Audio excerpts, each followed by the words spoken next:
Hello YouTubes, now is World of Warships online now for all of the regular players.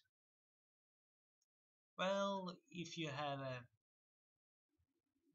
Warship account or World of Tanks account or World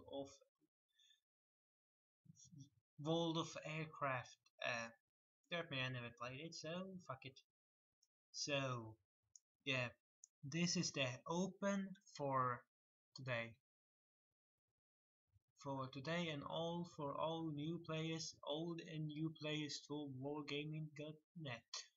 It's not a reclam advertise, this is a public release. Hope you find this game entertainment and please don't do it like this in World of Tanks, please. You're going to only suck.